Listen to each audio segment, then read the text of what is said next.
Welcome to Mortgage Monday. I'm Matthew Poole. So last week we looked at going up into the loft and creating extra space there. This week I'm going to give you my top 4 tips on going out with an extension. In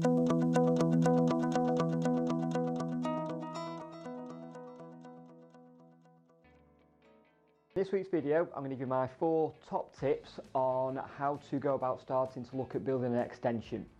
So with an extension, there's many reasons why you may do this as a family, and you know it can also save you the cost of moving house. There's many costs involved, such as stamp duty, legal fees, estate agent fees.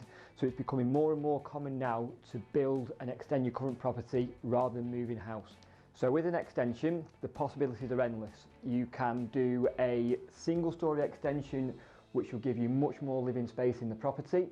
Or you could do a double story extension, which again would give you the extra living room downstairs, but this time it may give you an extra bedroom for your growing family upstairs as well. Now with an extension, there's no exact cost of how much that's going to cost you going forward.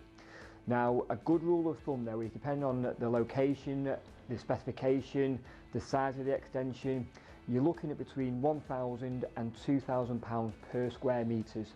So bear that in mind when you're looking at the size of the property, and it gives you a good idea of what it may cost you going forward. When you're building an extension, now the most expensive elements of the extension are always going to be the foundations and also the roof as well. Now whether you're going to do a single story extension or a double story extension, the cost per square metre may not be too much, because the foundations, the roof structure, it's going to cost you the same anyway. So that's also something to bear in mind when you are looking at extension. Now moving on to a rear extension, there has been some legislation changes in the UK at the back end of May, and it now means that you can do a bigger build without actually needing planning permission. Now I'm by no means an expert on this subject, so it's always worth checking with your local council and architect as to what permissions are required. But as a rule of thumb, if you have a semi-detached or a terraced house, you can build out from the back of the property up to 6 metres. With a detached property, you can actually go back up to 8 metres. Now there's a really useful website you can go to find much more information about this as well. If you go to this website here, which is www.planningportal.co.uk, there's some really useful guides on here as to going about building an extension, and it goes through planning permission, it goes through finding your local council. So if you want any information on building an extension, this is a place to go.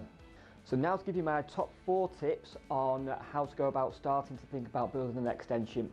So the first place to start is, again like last week, your neighbours.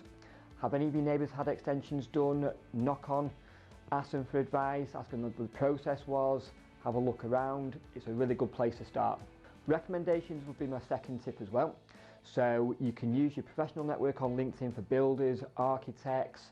You can use Facebook, for example. Ask for recommendations on Facebook.